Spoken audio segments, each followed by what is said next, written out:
Fantatrana orenimpiaboany izany teny zany raha tsy tonga miaraka mamatsika amin'ny fotsika rehetra manao hoe Alleluia, miteraha ianarany Jehova, miteraha ny anaran'i Jehova, isaorana ny anaran'i Jehova hatramin'izao mandrakizay, hatramin'ny fisahana masoandro hatramin'ny fiteny no teraina ny anaran'i Jehova.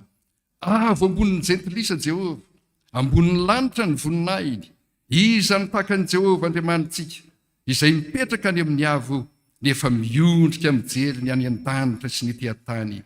Manangana ny malahelo hiala amin'ny vovoka izy, ary manandratra ny mahantra ho afaka eo amin'ny zezika mba hametraka azy ho namany mpanapaka ny olony.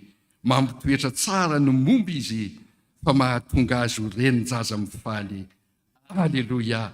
Jehova dia rainay ianao, ankalazainay ny anaranao, lehibe zany anaran'izany arak'izay salamo zany. Itera azy tsika voalohany faharoa fahatelo.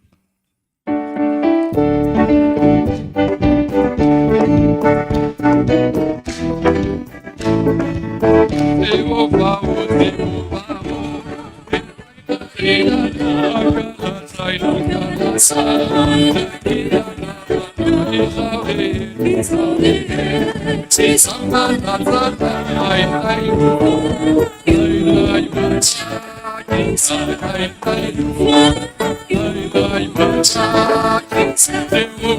Jehova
voninahitra ny eo an'Andriamanitra ery ihany. Alleluia. Masina, masina, masina Jehova tompon'ny maro, eniky ny voninahiny tany rehetra. Amen. Vavaksika. Voninahitra ny eo anao Andriamanitra. Ilay Andriamanitra masina indrindra, ilay Andriamanitra tompon'ny tompo sy mpanjaka ny mpanjaka, ilay Andriamanitra mandamina sy mandrindra ny fiainana izao tontolo izao, mandrindra sy mandamina ny fiainana ny Fiangonana FPVM. Ilay Andriamanitra namaly vavaka anay tamin'izay rehetra nataonay, na tany amin'ny ankohonanay, na tany amin'ny fianakavianay lavitra nahakaiky, indrindra tato amin'ity fiangonana ity, izay na anotranao ny fahasoavanao manokana. Lavitra ny lalana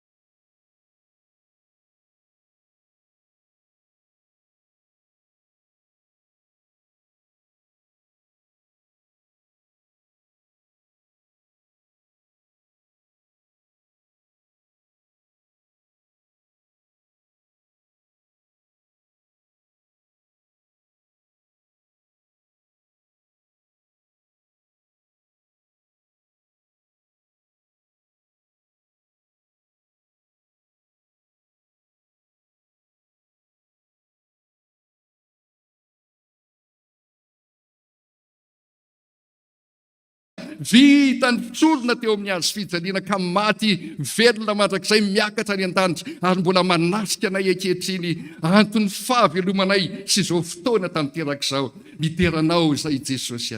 Fa raha tsy teo ianao, raha tsy niaraka taminay ianao sy ny fanahinao masina, mety ho reraka ihany izay. Fa androany kosa tena tsy reraka izay, ary zany fifaliana miaraka aminao zany sy ianao mandefitra sy mamindra fo zany mampatonga ny anjely sy ny miaramilanao any an-danitra any sy ny olona masina marobe efa miaraka any aminao midera sy manome voninahitra anao amin'ny hira mifamaly tsy takatry ny sainay, mitalakotrokotroka tahaka mivaratra, mirondrona tahaka ny ranobe. Fa itao mpitsanganana eto izay olombelona ihany dia hindrana n'izany hirany lanitra mifamaly zany manao hoe masina, masina, masina Jehovah tompony maro, endriky ny voninahiny tany rehetra. Petraka isika.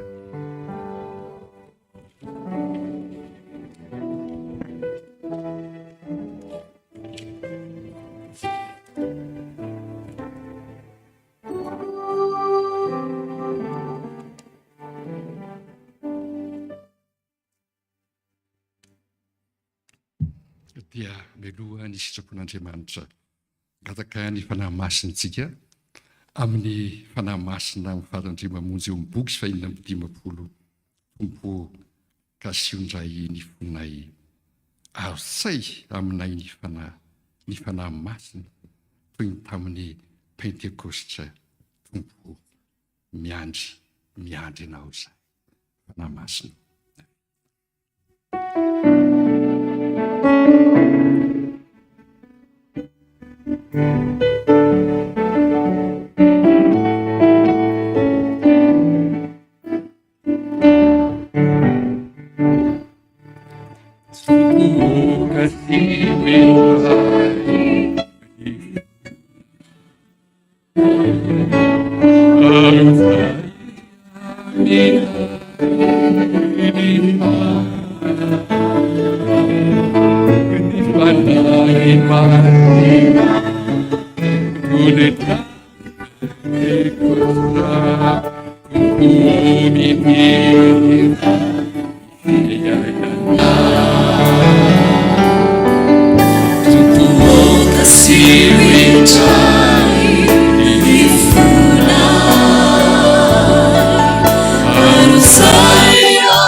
Ny sitrapon'Andriamanitra amin'izao fotoana lehibe zao dia araka izay voasoratra ao amin'ny tantara 2:7 Tantara faharoa toko fafito manomboka amin'ny andininy faharoa ambin'ny folo ka hatramin'ny andininy faefatra ambin'ny folo. Pejy 200 amin'ny baiboly tsotra tsy misy fizahateny. Tantara faharoa toko fafito ny andininy faharoa ambin'ny folo ka hatramin'ny faefatra ambin'ny folo. Tantara faharoa toko fafito any amin'ny pejy 200. Rehefa hitantsika dia raha tsika mamaky amin'ny anaran'i Jesosy zany valy mivavaka nataon'ny Solomona izany fon'izy nanokana ny tempoly azo ivavahana tao i Jerosalema amin'izay amin'ny anaran'i Jesosy. Ary Jehovah niseho tamin'ny Solomona noho ny alina ka nao taminy hoe efa reko ny vavaka ao ary efa nefidiako ahy ity fitoerana ity ho trano fanateram-bokatra fanateram-panatitra koa indro raha mampiantona ny andro aho ka tsy misy ranonorana latsaka na asiko mandany ny tany ny valala na anaterako arety mandringana ny oloko raha ny oloko izay nantsona amin'ny anarako ho avy anetry tena ka hivavaka sy hitady ny tavako ary hiala amin'ny ratsy fanody dia hiainao ny an-danitra aho ka hamela ny elony ary anasitrana ny taniny. Amen. Faneken'Andriamanitra ho an'ny olona izay efa nantsoiny tamin'ny anarany ary mitodika indrindra amintsika vahoaka an'Andriamanitra miantso ny anaran'i Kristy, miantso ny anaran'i Jesosy, mivavaka amin'ilay Andriamanitra tsy toa.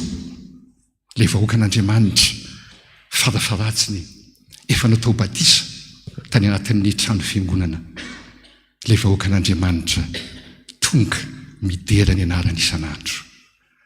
Haity manana andraikitra lehibe izany olona tsirairay eo anatin'ny fiangonana izany, fa olon'Andriamanitra tsika. Ka raha mandatsaka ny ranonorana izy tsy siko ranonorana ny tany fa miantona. Izany hoe na inona na inona zavatra tokony nampaniriana teo amintsika, na nampitomboana teo amin'ny fiainantsika, tsy misy antony fanahy masina izany ka maina, tsy misy inona azo raisina tsony. Ary raha ohatra ka nisy mba nanizy ka alefa n'Andriamanitra ny valala anapotika sy andany an'izany rehetra izany. Toa tahaka ny rava ny fananana, toa tahaka ny rava le projet, toa tahaka ny rava izay rehetra ny eritreretina rehetra. Ary mihoatra n'izany rehetra izany na tsy niatra ary ireo loza faharoa rehetra ireo andefasako areto mandringana ianareo mba ho ringana. Kanefa raha ianareo oloko no manetry tena anatona ka hivavaka hitady ny tavako, amaly vavaka ny an-danitra amela ny elona riavana. Itsika anie zany mba efa tena mivavaka ve tsika, mba efa tena natsiaro mihitsy ve tsika hoe Andriamanitra ay no iza kristianina ity izay efa natsoina ny mampatonga n'izao korontana sy kitaba sy tsy filaminana eto amin'ny taniko izao. Mba tsapanao ve zany, mba tsapatsika ve zany? Angamba hozizitsika hoe izanke dia tahaka ny godikely ao anaty ranomasina ka inona ny vitako fa ny olona rehetra manao an'izay ataony daholo. Fa hoy Jehovah eto hoe raha ny oloko izay nantsoina amin'ny anarako, raha itsika efa nanantona an'Andriamanitra, itsika fiangonana FPVM, itsika ankonana, itsika fiangonana kristianina rehetra milaza ny tena no kristianina eto Madagasikara, fiangonan'Andriamanitra daholo ireny, raha itsika ireo no mitodika any amin'Andriamanitra ka mivavaka, mitady ny tavany, mibebaka ka miala amin'ny ratsy fanaony anasitrana ny taniny dia mbola raiso anie zany. Inona moa ny taninao, izay amin'ny toerana misy an'ny tranonao, izay amin'ny toerana misy an'ny ankonanao, raha ao ianao mitodika amin'Andriamanitra, ho sitranon'Andriamanitra ny mombanao sy ny taninao rehetra, ary dia hiadana ianao, ary dia ampitomboy izany amina tapitrisany amintsika fiangonana kristianina rehetra, satria mijoro any anatin'ny tokantranontsika tsirairay avintsika hitondra fiadanan'Andriamanitra, hitondra famelan-keloka any Andriamanitra, anasitrana izy. Ary raha itsika kristianina rehetra izao ny mifona sy miala amin'ny ratsy fanao, ny ratsy fanao tsy hitantara akory hoe inona fa fantatritsika ny ratsy fanao amin'izao tontolo izao, hibebaka amin'Andriamanitra indray ho sitrana tanteraka ny tanyntsika, sitrany amin'ny lafiny rehetra, na ara-politika, na ara-tsosialy, na ara-toekarena, noho ny amin'ny fanahy izay atao anatintsika mijoro vavolombelona takian'Andriamanitra androany amintsika fiangonandehibe FPVM mba hanomboka izaho Jesosy hiverina aminao aho, hitodika aminao aho, taio ny taniko misy amin'ny ankonako atreo. Dia hanao an'izany tsika, dia zay misy ny FPVM rehetra ho tahian'Andriamanitra, dia epitany amin'ny hafa kristianina zany ho tahian'Andriamanitra ry havana. Izy fiadanana Madagasikara fa izao ekeo alohan'ny elokao, ekeo fa nanao zavatra tsy nety ianao, fa raha miaika ny eloko tsika anasitrana ny tany aho Jehovah, hiaino ny fivavahana, hitodika any amin'Andriamanitra tsika, hiverina aminao aray eo. Ao amin'ny boky Kira 172 izay ny ataontsika eo am-pieritetana zany tenin'Andriamanitra zany, fa tsisy nahavita tsika, samy nandeha tamin'ny fanaon'izao tontolo zao, na risiriso zany, na zavatra kely madinika zany, tsy nahajoro vavolombelona tsika, andao hiverina any amin'ny tompo. Fa zany ny takian'Andriamanitra androany, fa mbola misy fotoana ry havana hitenenany amintsika, mandeha fery, andao hiverina, aza manamafy ny fonao, hiverina aminao aho. Boky 172.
Mitra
fatrano tsetrikano satria fantajofa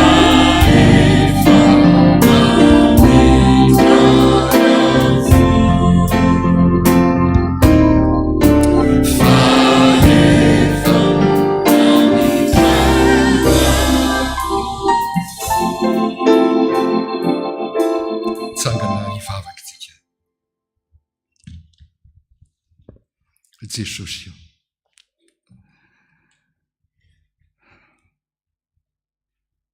tsy nisy zetsy nanota izahay araka ny tenina hoe raha vao miposaka ny masoandro dia manota avoko ny zanak'olombelona.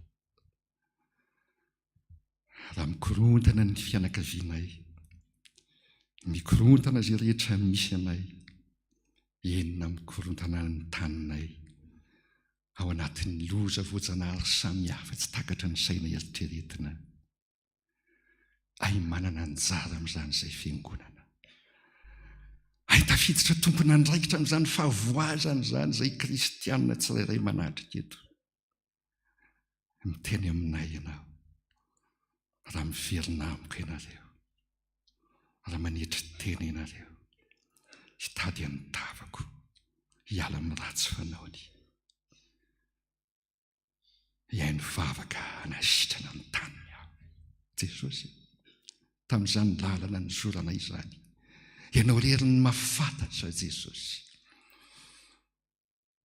Fa tsy tonga iantsy ny marina ianao fa ny mpanota mba hibebaka. Na dia ny vehivavy azo tanana ny jangajanga ary efa hoentina ho toram-bato eo aminao. Mbola niteny ihany ianao hoe izay tsy nanota taminareo anao hitoram-bato azy voalohany. Ary tsy nisy sa Jesosy namela helika ianao. Ary teo amin'ny azo fijaliana ianao, mbola nikikika sy niantsoantso nanao hoe ray eo mamela ny helony fa tsy fantany izay ataony. Nivavaka ho an'ny fahavalonao, nivavaka ho an'ireo nanenjika sy ny teny ratsy ianao ary nanombo anao teo amin'ny azo fijaliana. Satria tsy mba sitraka ao ny fahafatesany ratsy fanahy mantsy Jesosy. Ary androany mbola mamangy an'izao fiangonana izao ianao. Ho fiangonana dehibe ioatra lavitra noho izay efa misy azy. Tarianao andiny tena, ho fanasina, ho fanazavana, ho fanilo, mitondra ny tsy famendrehana eto am-pototry ny azo fijalianao izay Jesosy. Tsy misy takona izay tsy tsy misy takona izay tsy eseho ianao. Azy rehetra nataonareo tany amin'ny mangingina dia ho toriny eny an-tampon-trano rehefa tonga ny fotoana izay ionanareo amiko, satria tsy maintsy miona amiko ianareo rehefa miala ety amin'izao tontolo izao. Fa androany, andro fankasitrahana, andro famonjena, aza manamafy ny fonao, hoentao amin'ny Jesosy ny fahotanao. Hitan'izany mibebava anatin'ny fonao ianao. Angina ianao hibebaka, hitondra ny fiainanao amin'i Jesosy.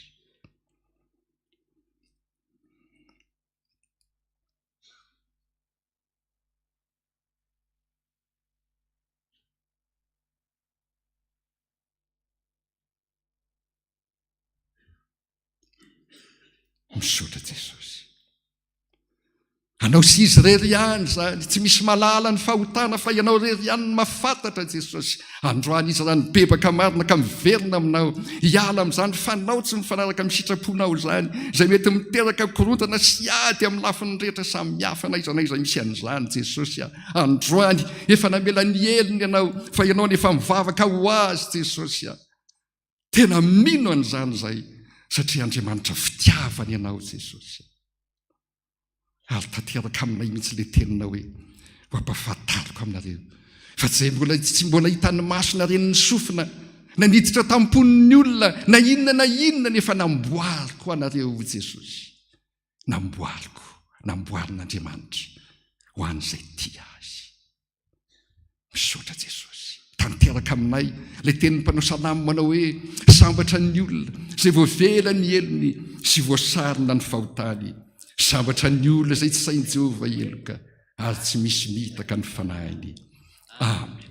Mino an'Andriamanitra ray tsy tompanao ny lanitra sy ny tany aho, ary mino an' Jesosy Kristy zanany lahy tokana tombontsika izay nitorotoroana tamin'ny fanahy masina, nateraka marifetsiny, nijara napaky Ponto-Pilato, nombona tamin'ny hazo fijaliana, matika nalevina, nentina tany amin'ny fiainatsita, nitsangana tamin'ny maty tamin'ny andro fahatelo, niakatra ho any an-danitra, nipetraka eo kafahan'Andriamanitra ray tsy to, avy amin'ny viny tsara ny verina sy ny maty. Meno ny fanahy masina aho, fiangonana masina manerana n'izao tontolo izao, ny fiombonany olo masina, ny famelan-keloka, fitsangana ny tenan'ny maty, ary ny fiainana mandrakizay. Amen. Ry havana, raha nino tokoa ianao tamin'ny fonao ary nanaiky tamin'ny vavanao, dia voavonjy ianao. Azao ny teny famelan-keloka ataon'Andriamanitra amintsika rehetra androany, arak'izay voasoratra ao amin'ny Salamo 7:1, Salamo 7:1, dia ny andininy 112, ny andininy 10 ka hatramin'ny 7:12, Salamo 7:1, izao ny vaky ny teny hoe: tsy mba manao antsika araka ny fahotantsika Jehova, na mamaly antsika araka ny helontsika, fa tahaka ny avon'ny lanitra ambonin'ny tany no habeny famondrapony amin'izay matahotra azy, tahaka ny alavitra ny atsinanana amin'ny endrefana no alavitra ny anesorany any fahotantsika amintsika, tahaka ny fiantranana ray ny zanany no fiantrany Jehova izay matahotra azy. Amen. Fitiavana lehibe mandray ianao Jesosy. Dia tanteraka ny tenin'ny apôstôly Paoly manao hoe: raha misy olona ao amin'i Kristy, olom-baovao izy, efa lasa ny zavatra taloha, indro tonga vaovao izy. Isika zany olona vaovao ny diovin'Andriamanitra, olona vaovao nomeny ny fanahy masina. Apatsihiviny antsika koa ao anatin'izany, fa manomboka androany dia mpivahintsika ty amin'izao tontolo izao, fa tompo tany any an-danitritsika. Zany izy tenin'Andriamanitra dia izao: citoyen ny lanitritsika, manana nationalité ny lanitritsika androany, fa mandalo fotsiny ihany. Raha mino anao, ary zany nanaovantsika sady fisaorana ny fiderana, ny fampieritrretana ny ao amin'ny bokytsika, amin'ny 2:1, iza vahiny malala, andininy 1 sy ny 7. Hananantsika toky amin'ny fanamboarana an'Andriamanitra tsika, ary ampieritreritra koa izay mbola misalasala fa mandalo izao fiainana izao.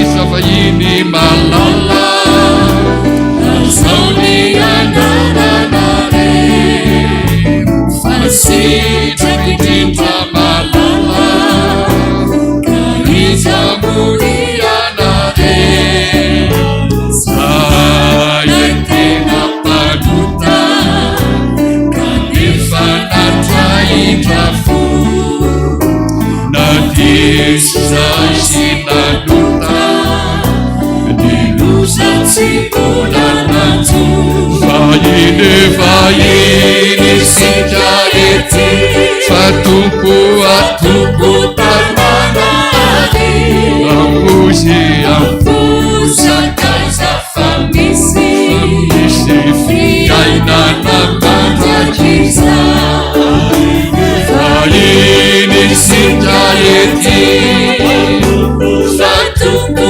tananany, ampozakaiza fa misy fiainana mandrakiza.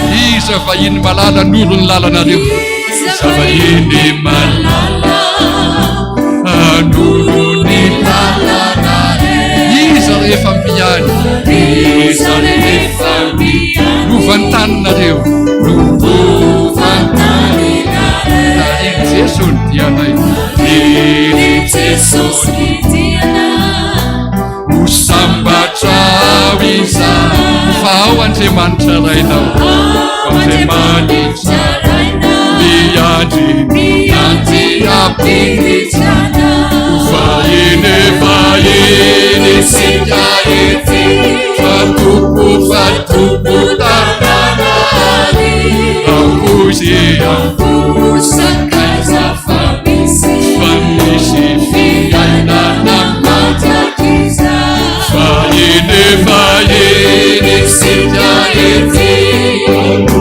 fatompo tananany ampozy sakaiza fa misy fiainana mandrakiza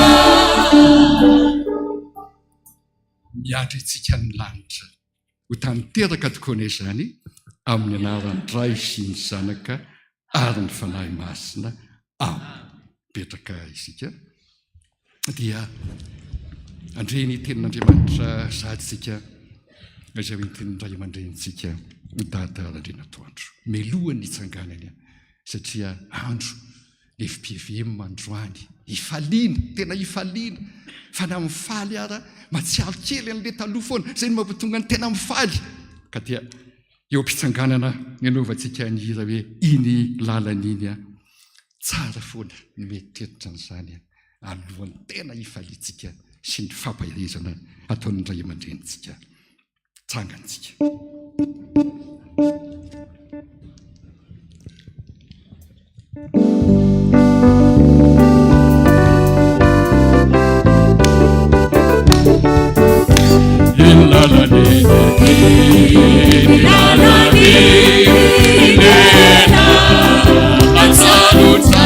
Yaraka mitumpo yaraka mitumpo ilalani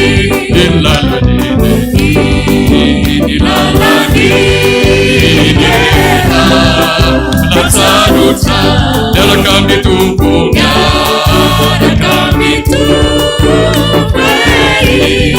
ilalani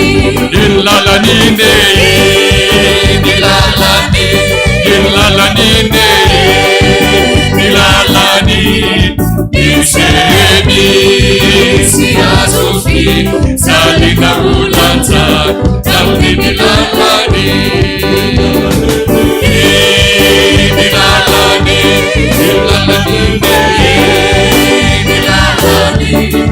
Isemi Siasofi Salina Ulanza Dalmi Nilalani Jesus tubo Jesus tubo Tatanua Famteza lucha Famteza lucha Ilalani Jesus tubo Jesus tubo Tatanua Famteza lucha Famteza lucha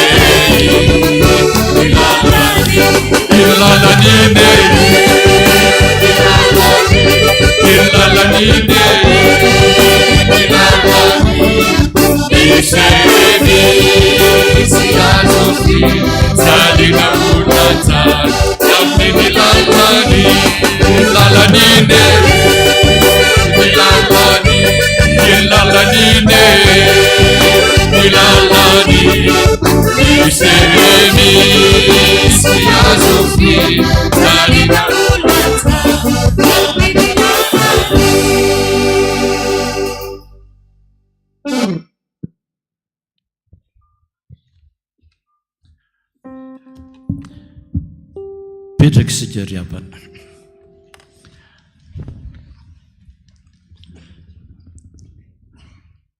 Zavatra rehetra hony misy fiandohana ary ny zavatra rehetra tsy maintsy misy fiafarana. Misy fotoana ozy izy angenina ary misy fotoana itenenana. Misy fotoana itomanina ary misy ny fotoana ifaliana.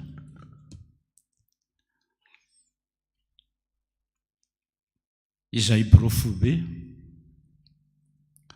dia nanana n'izao hevitra izao. Azontsika izao a izany satany mahafiangonana lehibe antsika izany. Andolo hisaotra an'Andriamanitra. Izany fisaorana an'Andriamanitra izany dia ho antsika samitsika aloha atsoina dododolo izay olona nitondra an'izany FPVM zany hatramin'ny voalohany hatramin'ny androny sia atsoina daholo izay mbola velona. Barofobe rehetra izay nandalo tao zanika hatramin'izao. Ao ny manarakaraka ny barofobe, ao ny 3 FM rehetra izay mpamany olana any amin'ny fiangonana tsirairay avy misy manarana ny nositsika na izay mbola velona rehetra mandraka ankehitriny. Ao ny président synodô rehetra misy 3 nisany manerana ny nosy, na ny mbola velona ankehitriny na zay efa nitondra hatramin'ny ela atsotsika daholo. Ao ny bureau-ny taninan'andrano, bureau-ny dekona taninan'andrano, solontenan'ny sampana rehetra dia ny président hatramin'ny voalohany ka mandraka ankehitriny.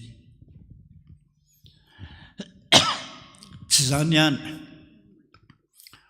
tsy vitantsika rereny no nitondra an'izao fiangonana izao, fa ao tsika rehetrarehetra toto na andro na masaka nanao izany fiangonana lehibe izany nampitola gaga ny olona rehetra. Angamba tsy ary voatanisa daholo fa samy nandray anjara moa, fa nisy solotena vitsivitsy ihany nitsongaina mba hiaraka hisaotra an'Andriamanitra any amin'ny toerana iza nanaovana an'izany. Eto amin'ity toerana ity mitapaka fanaovana an'izany.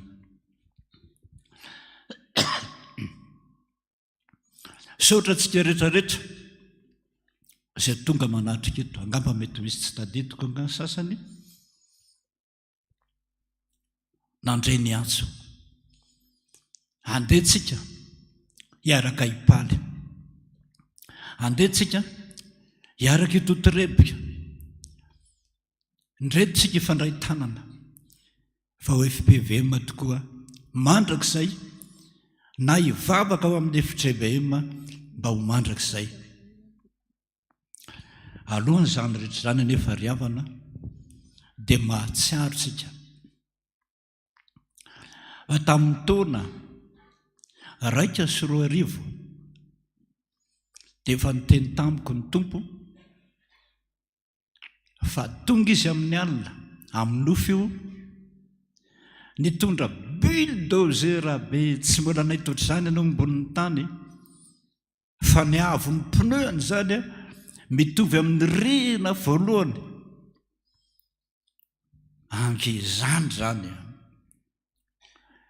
izay tendrombohitra hitsiny daraboka daholo, izay renirano rehetra nidirany ritra maina daholo, nanjary lalana tsara. Zahony nahazo avoana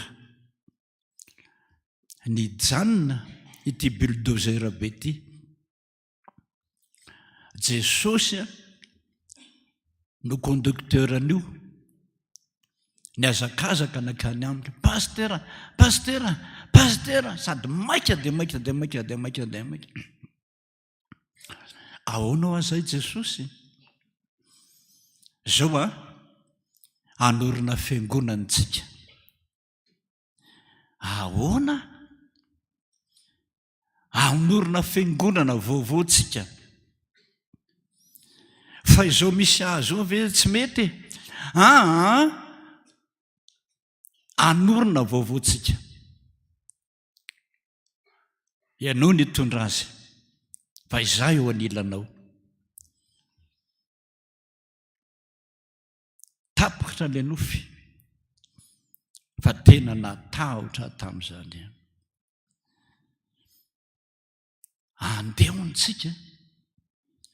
andehontsika lazay koa andro iraka namana zany fa tena lazaiko anao mihitsy fa tena ahoana tsara hoe pastera andehitsika andeha aiza fa dia andehontsika mafy zany tamin'izany nahazo teny hafahafa manao hoe raha ta handeha anao mandehana zay tsy araka aminao any zany dia fa ady tao an-tsaina tao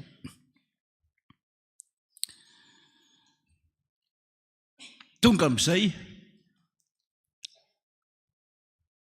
narosy 2 fa tsy maintsy hiala araka ny didy navoaka ny FPVM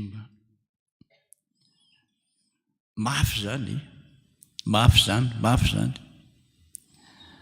tsy maintsy andetsika tamin'izany efa nitenena ny tompo hoe zao no akanjonao zao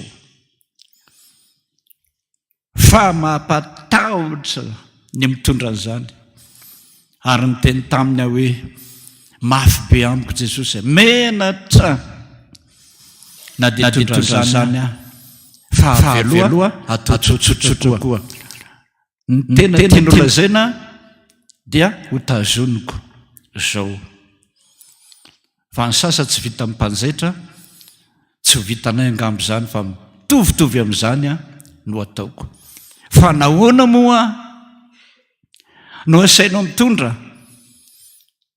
an'izany fanamiana vaovao zany iozy no ahafantaranao fa miaraka aminao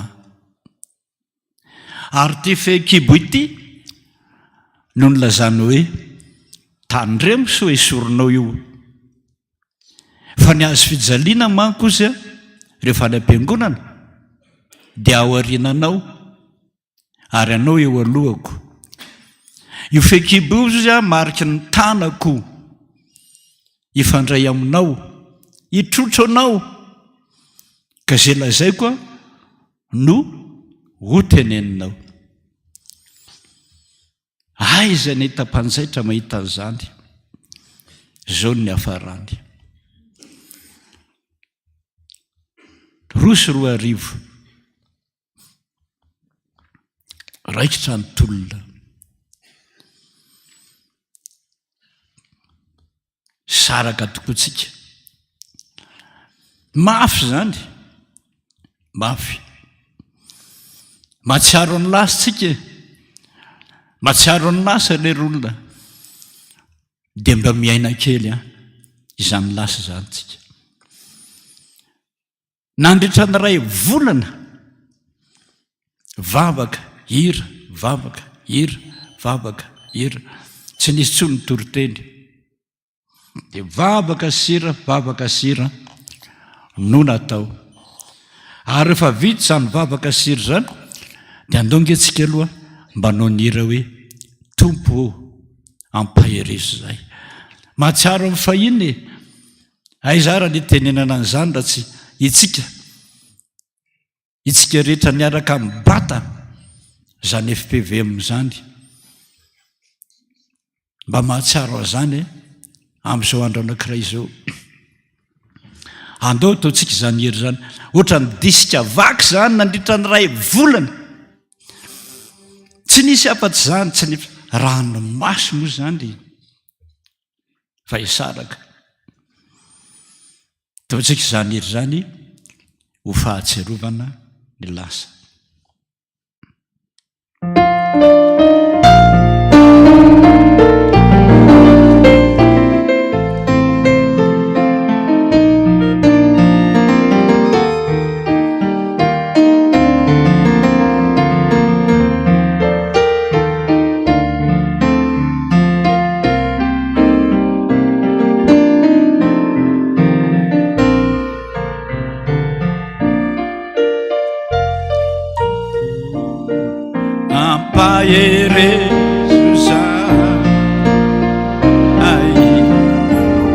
Aminiati atena yeti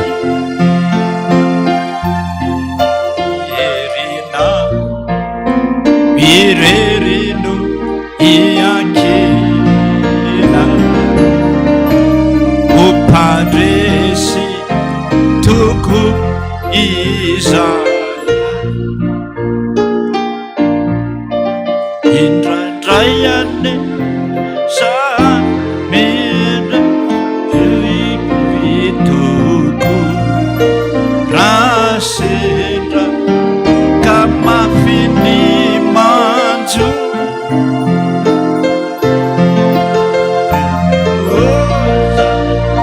avena ire tatanuna sauveri etinizanaka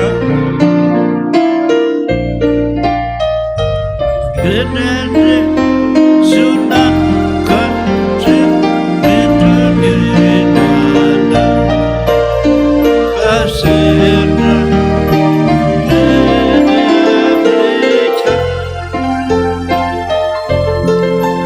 dumpuasa avena wire tatanona sauveri etinizanaka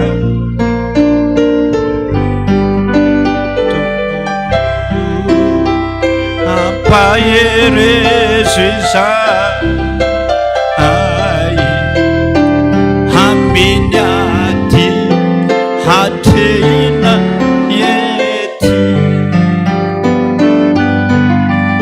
irina virereno iakirako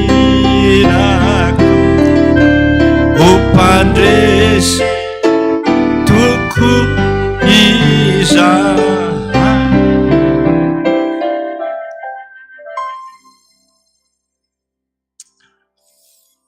tantano sovery mafy an'ireo olona meritreritra zany eny dia ho aizitsika fa tsy maintsy mandeha izay ny naterahany taninanandrano isaorana antsika rehetrarehetrarehetra niara-ny azakazaka tamin'izany nanototra ny taninanandrano tamin'ny tany marobe onahonana io e roa rano ane io e buldozeratora saika tsy afaka rendrika fa nitaritina manokana tamin'ny buldozera hafa indray vetivety teo a mbona nasiana vato kely vato be ohatran'ireny totondry reny mbola nisy fotaka misy rano noho ntsika ndeha iangona reto mafy zany jereko vahoaka daholo tsika nandehandeha tany vahoaka zany mba falo ny fona inon'izany hoe ay ve tsy zarery vahoaka be dehibe tsika izao nisan'ny tao anatin'izany ivavaka voalohany niditra indroa nandohalika tamin'ny fotaka sy ny vato teotsika atsy mbola nisaotra an'Andriamanitra fa mbola nirahina niray fo niray fanahy zany tena hoe miara ory amin'izay ory miara mitomany amin'izay mitomany zany nanjoantsika nangataka amin'ny tompo mba ho tantanana dia ny tantanany mahasoa ireo olona matoa ny tanterahany tamintsika ka dia misaotra azy tsika tantana hatramin'izay. Tonga ny 2005 na akatona amin'ny fiangonantsika.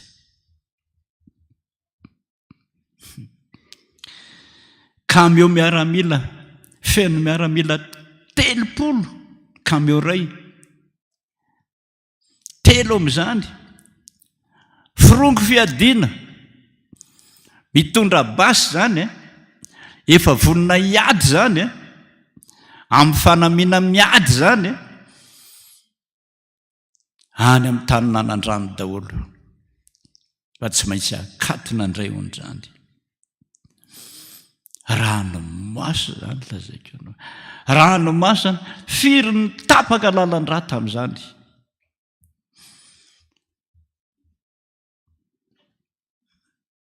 Saotra Jesosy raha mbola velonaintsika mianakavy. Mahatsiaro tsika ny teniny mpiandry anankiray tamin'izany hoe misaotra anareo izay manakatana amin'ny fiangonana fa raha tsy nisy an'ity fiangonana FPVM ity zahay tsy namboto hatramin'izay namono olona izao akatonareo zahay. Nareo no manana basy manana fiadiny zay momba manana ininina baiboly no natsangana tiany anay. Misaotra anareo fa manana ny tia Andriamanitra ity zahay hitaridalana anay. Fa ranomasy zany.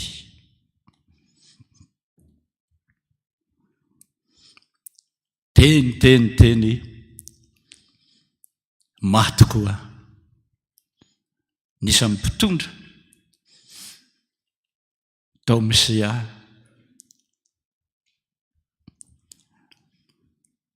andetsika mba hitsangana kely atsiaro ireo namantsika lasa nidomandry samy niaraka mitolona tamin'ny ranomasy mba hisiny zany FPVM zany fa rendrika teo am-perinasa.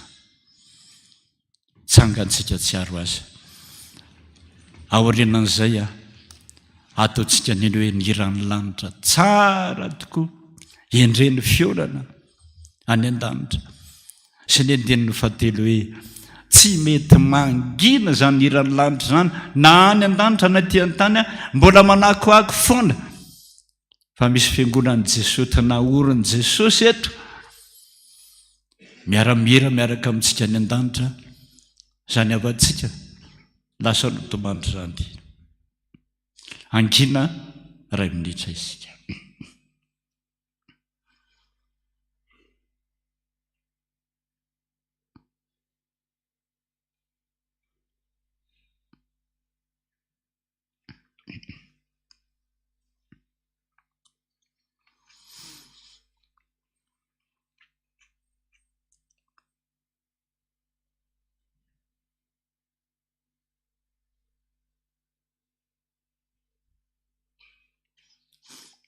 Lasa nody any aminao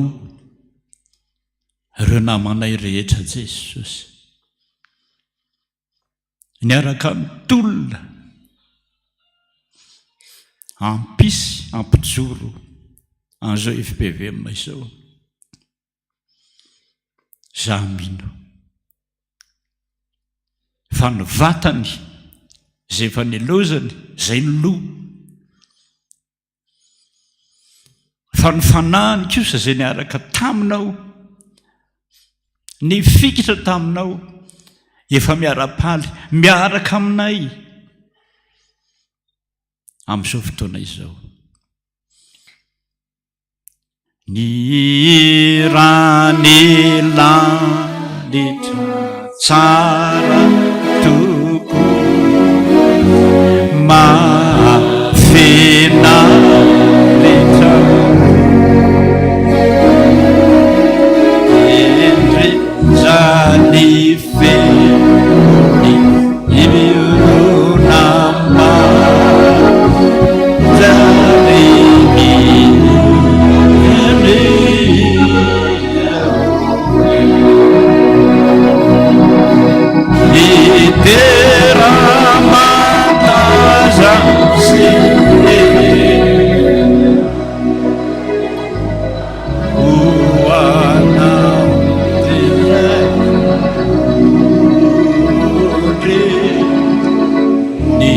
teramataza siriane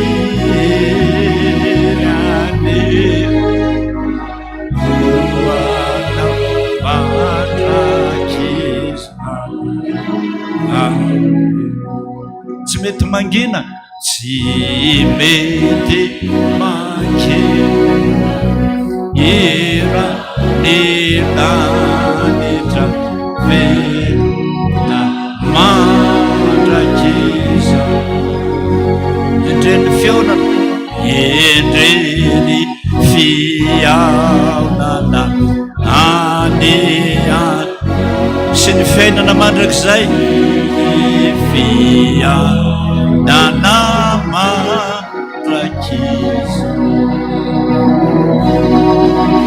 itera mandazasy eriane anaurizana kudre itera mandazasy eriane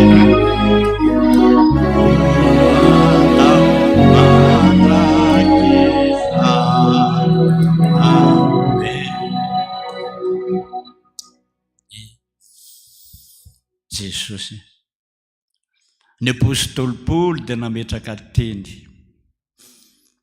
raha misy voninahitra ozy raha misy laza mba hevero ihany zany manamboninahitra tokoa amina FPVM reny olona nandahoana ireny tsy ho adinonay zany na oviana na oviana ao amponay koa ny finony fiazaka zany niaraka taminay ka raha tonga any aminao izy Jesosy ankehitriny miara-paly dia sambatra Jesosy fa izay dia mbola noho ny asanao mbola miaraka aminao ety miara-paly aminao ety anao izay azonay atao rehetra amin'ny fonay amin'ny herinay amin'ny sainy rehetra mbola nompo anao hatramin'ny farany ho voninahitra ny anaranao misaotra Jesosy misaotra Jesosy misaotra Tompo voninahitra ny ho an'Andriamanitra reriany aleluia masina masina masina Jehova tompony maro endrika voninahitra tany rehetra amin'ny taratasy petraka isika vakitsika ny vokatra zany rehetrarehetra zany ao amin'ny salamo fahaenina ambinipolo salamo fahaenina ambinipolo dia maitsomaitso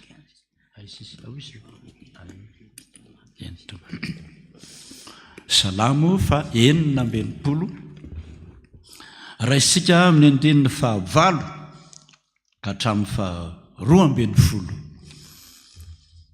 mamakitsika amin'ny anaran'i Jesosy hoe misaoran'Andriamanitra ry firenena ary asandrato ny feo fiderana azy zay nampitoetra ny fanahintsika amin'ny fiainana tena fiainana vaovao antsika zany ka tsy namela ny tongontsika ngozoozo sotra Jesosy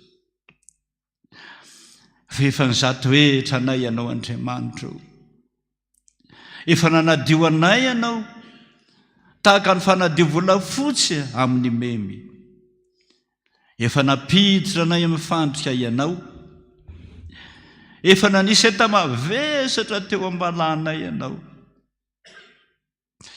efa nampandeha ny olona hanitsaka ny lohanay aza ianao nanitsaka ny lohantsika nandeha namaky ny afo sy ny rano izahay fa nitondra nay nivoaka ho amin'ny fitahiana mahatretrika ianao misaotra Jesosy teka ho an'ny tompontsika misaotra tofa vokatra zany rehetrarehetra zany ry havana dia ho lazaina antsika mpahabe maso ny taratasy mahafiangonan-dehibe antsika ary ny ministra Pierre Oldera no ilaza amintsika etỳ amin'ny pilipitra ity. Sotra tompo.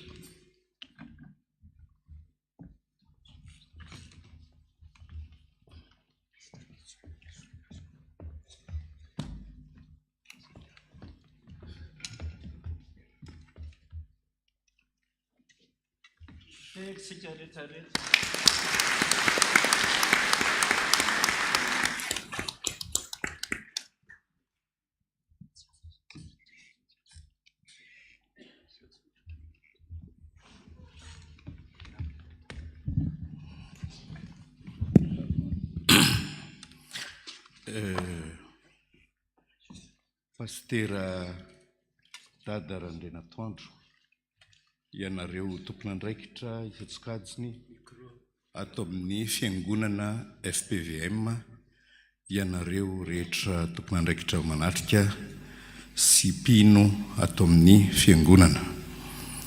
Ny teny voalohany dia fisaorana Andriamanitra amin'izao isika tafahoaneto zao, fa indrindra fisaorana azy amin'ny fahavitany zao dingana goavana ho an'ny fiangonana FPVM izao.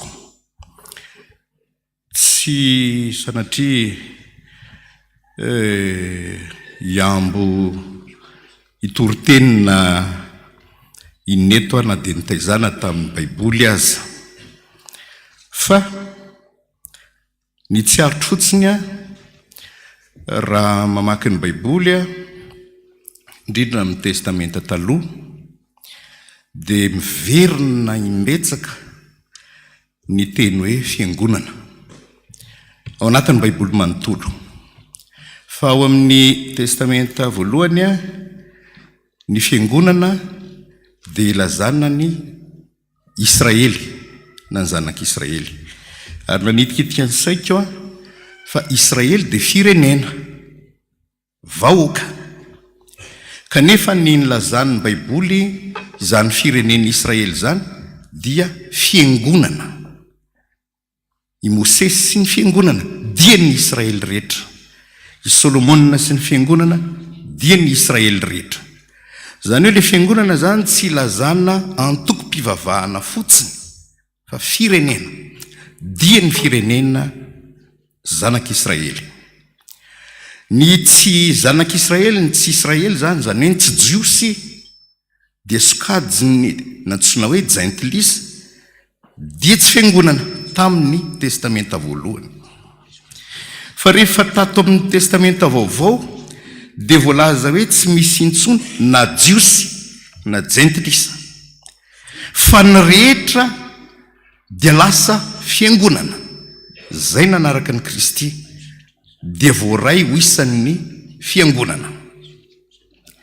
Fa ankehitriny ny fiangonana FPVM dia tsy vitan'izay fiangonana, fa fiangonan-dehibe.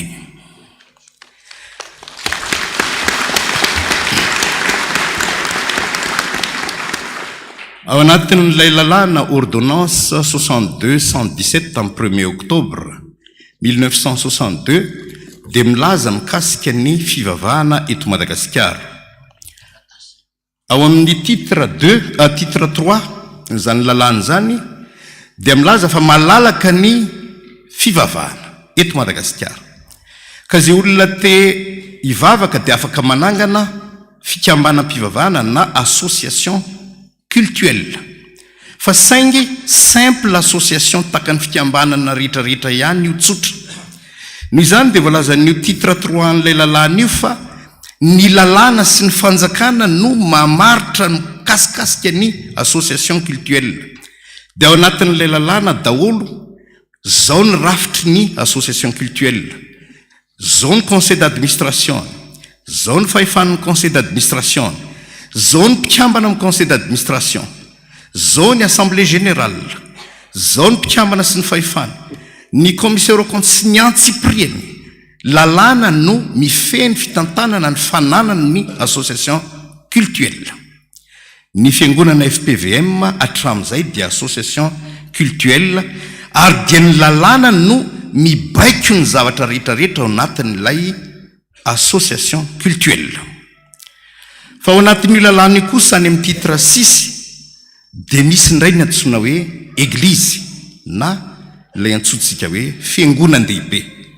Voalaza n'io titre 6 ny lalàna io ndray kosa tsy mitovy amin'ilay association cultuelle, tsy ny fanjakana sy ny lalàna intsony no mamaritra ny rafitra anatin'ny fiangonandehibe, fa manana fahefana feno tanteraka ny fiangonandehibe amin'izay fandaminana rafitra tia ny tondrana ny ao anatin'ilay fiangonana.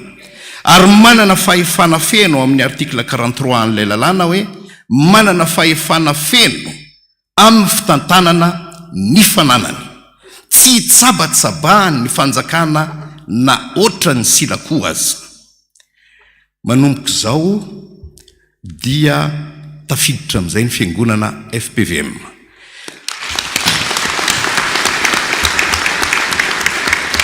Raha voateny ro ministry ny atitany ny tenako dia tonga tao amin'ny broko pastera dada Randrenatoandro. Tsy fantatro na impiry izy ny tonga tany amin'ny broko, fa mino aho fa haintsinjery le broko tao amin'ny ministeran'ny atitany. Izy koa moa rehefa tonga tao dia tsy anaranarana foana le hoe dada Randrenatoandro, fa dia tena zanaka traminy mandraisan'ny tenako ary dia tonga tsy ny hafahafa ny angavo hoe mba hikarakarana. Gaga tokoa satria raha tsy diso ny fahafantarako to tany amin'ny taona 63 na ohatran'izay no nisy fampidirana fiangonana ho fiangonandehibe farany.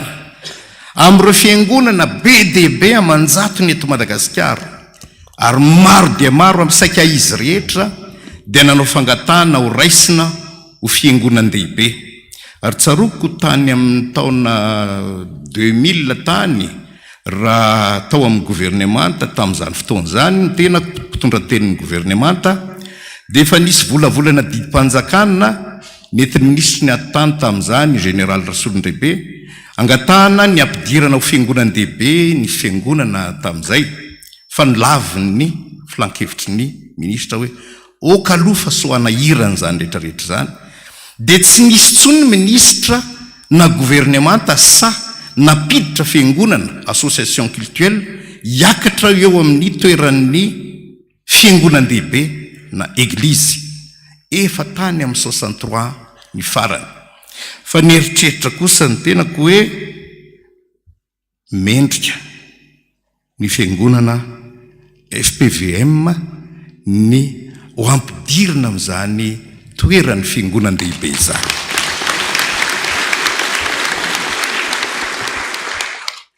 Ary manahirakirana kely indraindray no hoe efa tamin'ny 63 ny farany ka sao dia anahirana ny tena indrindra manoloana ny fiangonandehibe misy amin'izao fotoana izao, fa dia nikarakaraina natao izay azo natao rehetrarehetra. Ary rehefa niala tao amin'ny ministeran'ny atitany ny tenako nifindra tany amin'ny ministeran'ny fanajariana dia nanaraka kaiky amin'ny antsipirian'ny fizotra ny dossier rehetrarehetra. Tsy fantatro na zay koa ngamba ny lahatra ny fandray ary isorako ny ministry ny atitany ministra Tokely Justin niresaka tamin'ny foana hoe ty monsieur le ministre arao kely ty alao karakaraintsika tsara, tena nanampy be mihitsy tokoa izy nanoy an'ilay dossier ao anatin'ny vaomierina manapaka sy mandinika an'ilay izy raha teo ny ministera zay endraketako ny fanajaliana ny tany dia anisany ao anatin'ilay vaomiera. Ary dia nifandray tamin'ny ministry ny finance, ministry ny intérieur hoe arahana kaiky ty rehetrarehetra tya dia nivoaka ny volavolana didimpanjakana. Tsy fantatro na lahatra na kisendrasendra fa rehefa niakatra tany amin'ny conseil du gouvernement lay décret, volavolana décret, dia tsy teo ny ministry ny atitany fa ny tenako no ny angaviana nitondra n'ilay décret tao amin'ny conseil de gouvernement nankatoavy ny conseil de gouvernement tamin'izay fotoan'izay ary ny fanapahana farany dia any amin'ny conseil des ministres zay tarihan'ny président ny république ary dia mahafaly atsika ny nanapahany président ny république hevitra fa ekena ny didim-panjakana mapakatra ny fiangonana FPVM ho fiangonan-dehibe vakiko lay didim-panjakana ministère de l'Intérieur et de la décentralisation, décret 2023-1086 portant reconnaissance de l'existence juridique et de la personnalité morale de nouvelles églises. Le président de la République, vu la Constitution, vu l'ordonnance 6217 du 1er octobre 62 relative au régime des cultes complétée par la loi 2003-030 du 19 août 2004, sur proposition du ministre de l'Intérieur et de la décentralisation, un conseil des ministres décrète, article 1er, en application des dispositions de l'article 20 de l'ordonnance 6217 du 1er octobre 1962 susvisé, le présent décret reconnaît l'existence juridique et la personnalité morale des nouvelles églises suivantes. Fiangonana telo no rehefa ny fampiresaka tamiko sy ny angavy ary ny dinina ny dossier ny deverina fa rariny sitsiny fiangonana protestante vaovao eto Madagasikara FPVM, Église orthodoxe de Madagascar, fiangonana baptiste biblique eto Madagascar FPVM. Article 2. Les dispositions du titre 6 de l'ordonnance 6217 du 1er octobre 62, 6 visées, sont applicables à ces nouvelles églises. Article 3. Les biens appartenant aux 3 associations cultuelles portant les mêmes dénominations sont transférés respectivement aux nouvelles églises reconnues par le présent décret. Les édifices cultuels mis à la disposition des 3 associations cultuelles portant les mêmes dénominations sont affectés respectivement aux nouvelles églises reconnues par le présent décret. Article 4. Sont et demeurent abrogées toutes dispositions antérieures contraires au présent décret. Article 6. En raison de l'urgence et conformément aux dispositions des articles 4 et 6 alinéa 2 de l'ordonnance 62-041 du 19 septembre 1962, relative aux dispositions générales de droit interne et de droit international privé, le présent décret entre immédiatement en vigueur. Dès qu'il aura reçu une publication par voie radiodiffusée ou télévisée, indépendamment de son insertion au journal officiel de la République. Article 6. Le ministre de l'économie et des finances, le ministre de l'Intérieur et de la décentralisation, le ministre de la communication et de la culture sont chargés, chacun en ce qui le concerne, de l'exécution du présent décret fait à Antananarivo le 8 septembre 2023 en Radzuel par le président de la République, le Premier ministre, chef du gouvernement, Christian Tsai, le ministre de l'économie et des finances, Rabar Nirina Rindrasmbelu, le ministre de l'Intérieur et de la décentralisation, Toukel Justin, le ministre de la communication et de la culture, Gutunaza Fendretungarive La Latina, pour ampliation conforme, Antananarive le 4 octobre 2023, le secrétaire général du gouvernement, EFA enregistré Tanteraka Anyamni taratasy-panjakana rehetra ny fijoroany ny fiangonana. Noho izany dia efa ny président tsy mampaninona any no miteny an'izay, ny président Radzuel zay nanapa-kevitra tao amin'ny tondra nyty tamin'ny conseil des ministres efa tonga taty.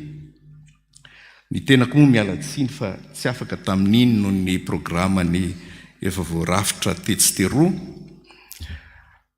fa amin'ny kafaliana tanteraka ary everitra fa amin'ny fanetretena ihany koa ny rabana ny fiangonana FPVM tonga amin'izao dingana lehibe izao.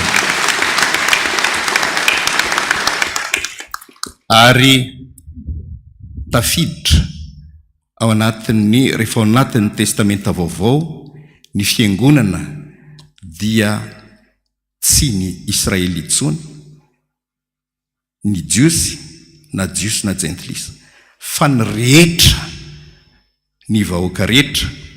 Ny fiangonana FPVM dia fiangonan-dehibe eto Madagasikara manomboka izao.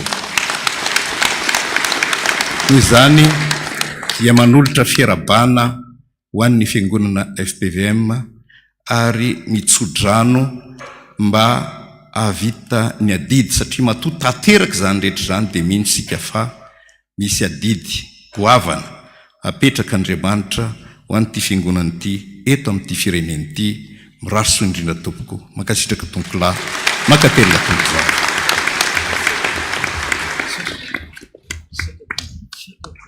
Sangantsika rehetra tompoko sady anao le hira zay efa neva zao fiangonana zao efa niaritra ny fitsapana sy ny fisedrana mahamay nambara tamin'ny fomba ofisialy androany fa mitsangana eto amin'ny Republikan'ny tany Madagasikara fa fiangonan-dehibe izao fiangonana FPVM zao teka mafy be ho an'i Jesosy tsika.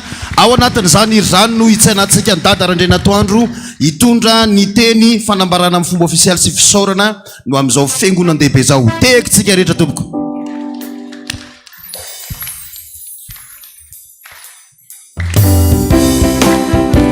Aloha moa hita sotra eny amin'ny tarentsika amin'izay zany fifaliana izay tapitra ny fahoriana tompoko.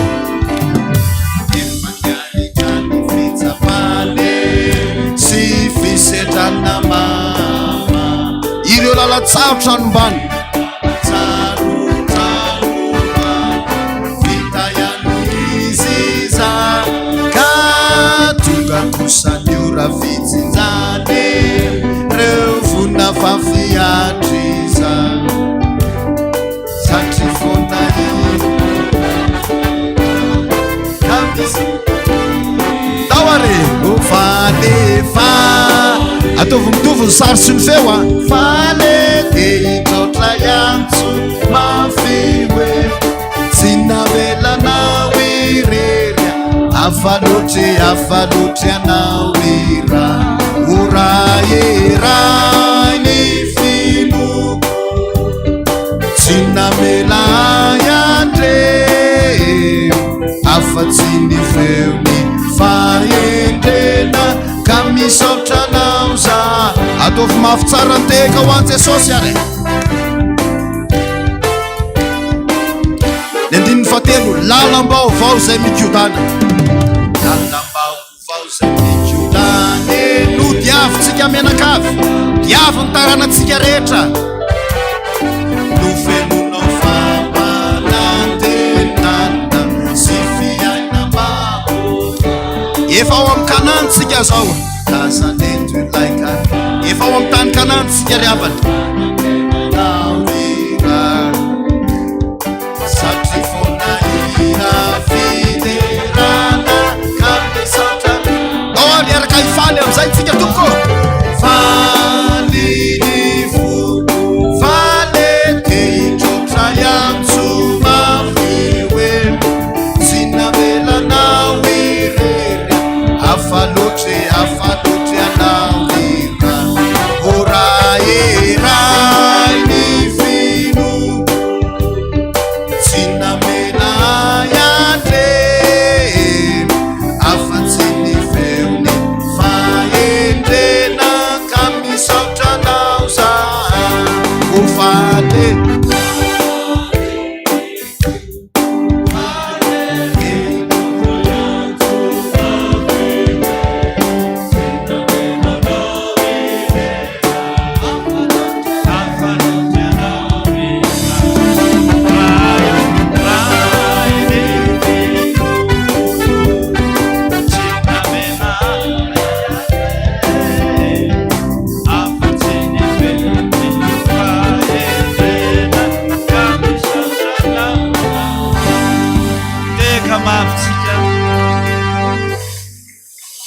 voninahitra ny hoan'Andriamanitra rery ihany. Aleloia. Masina, masina, masina Jehova tompony maro, endrika voninahitany rehetra apetraka isika. Amin'ny anaran'ny Fiangonana FPVM rehetra eto Madagasikara sy any ampitan-dranomasina rehetra any, mitodika amin'Andriamatoa minisitra Pierre Oldera, minisitra ny fanajariana ny tany izaho. Misaotra azy ny solotena ny fanjakana nanambara zany ampahabe maso fa manakery manana ny satany fiangonana lehibe ny FPVM. Tsy ho adononana ovinana oviana ny 13 oktobra androany zay nahaterahan'ny fiangonana FPVM.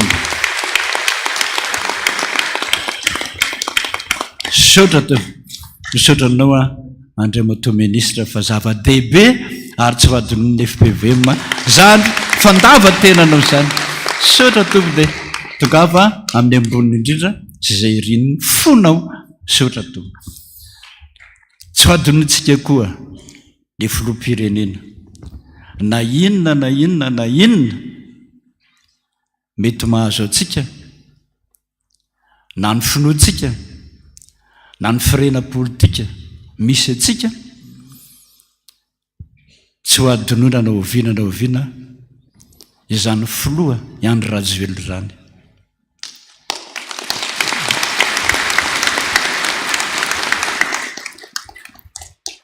Raha nikatontsika tomany naniraka olona mihitsy ho soratra masina nitsaka ny lohanay fa nitondra amin'ny fitahiana mahatretrika isika. Marina izay aloha sa tsy marina? Ny sokatra ny fiangonana afaliana moa zany lazaiko anao. Sasany ary maty ka afaliana indray. Misaotra n'Andriamanitra daholo zany rehetra zany fa ohatrany nanofy ane.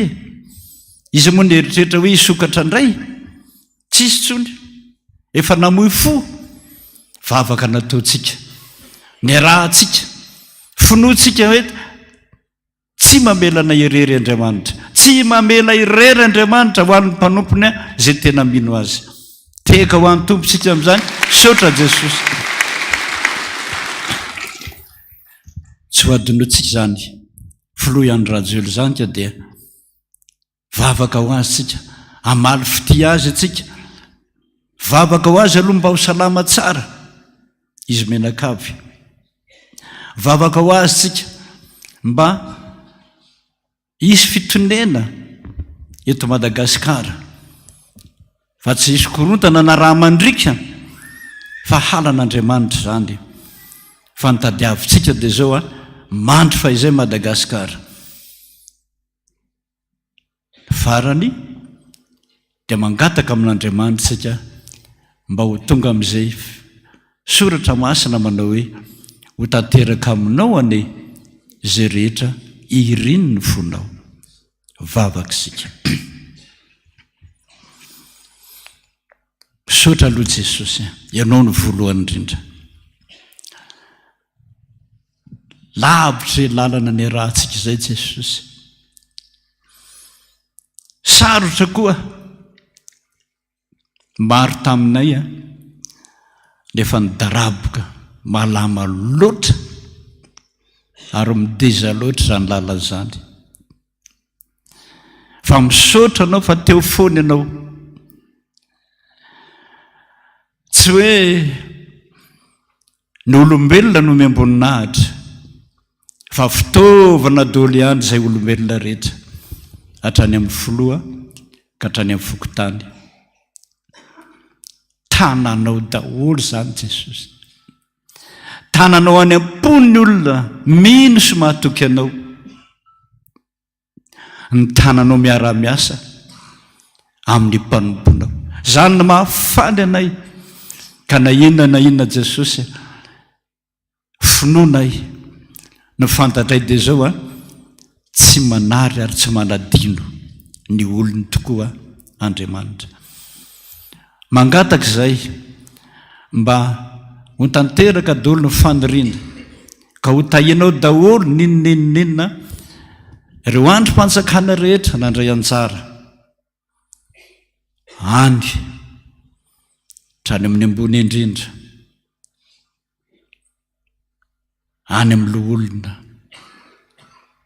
ka hatrany amin'ny fokotany mba hianao Jesosy ny teny hoe aza matahotra izay ihany ty omba nareo naiza le anareo zany ane Jesosy ny mahafaly ana eto zany ny mahafaly ana eto fa mbola tsy namela ny FPVM horery ianao ka dia taio lalan'ny FPVM mbola izotra mihoatra no izay lalana natorinao anay izay ary mbola mahatoky izay fa mbola noro lalana anay foana ianao mba hatongava an'izao fiangonana izao mba isanao famonjena anty Madagasikara ity hiafaka amin'ny fahantrany mihoatra lavitra noho izay koa ny didy rehetra raisinay ka dia taio avokoa Jesosy ireo entité samihafa izay nandrafitra an'izany FPVM zany miaro an'izany FPVM zany ary mampitombo an'izany FPVM zany mba hiaraka aminay foana ianao mba hamirapiratra ety amin'ny tany aty ny voninahitra ao zay rehetrarehetra ray vatsy ray aina ray finoana hiaraka ody any aminao ny an-danitra mbola hideranao isaotranao fa na mandalo azy ty fiainany ity na vita be dehibe ianao izay koa niaraka taminao nanamboninahitra na vita be dehibe ho anao anao ny dera anao ny aja anao ny voninahitra mandrakizay amen. Tsangana amin'izay atsika fampitantana ny hoe raha mifankatytsika FPVM rehetra trany ampitan-dranomasina raha mifankaty isika mpino rehetrarehetra eto Madagasikara dia izao tsy maintsy any foana any Andriamanitra elo lalana atsika tsiraray avy amin'izay ataontsika naiza zany sotra tompo.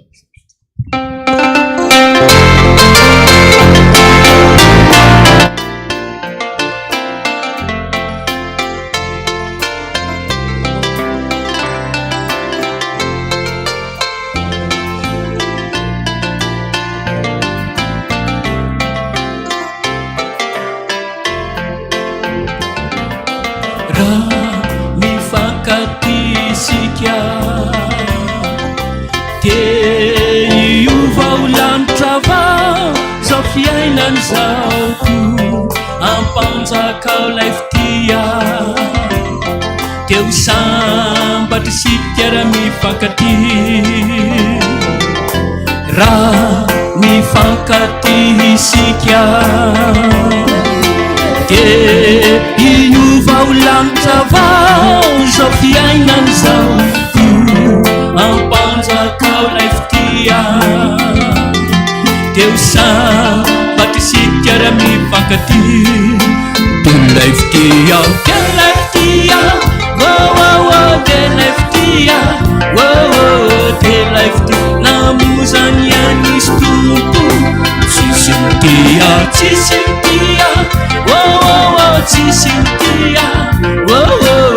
Afatiza mafunia inuantiani, Deleftia, Deleftia,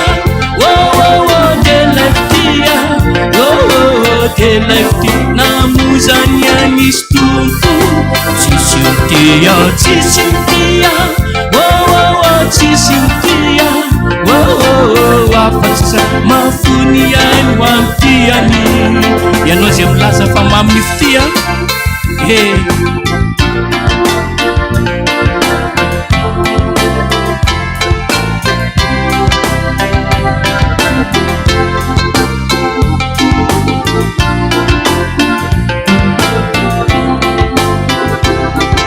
ianao zay milaza fa mamy ny fitia ianao zay milaza fa mamy ny fitia moave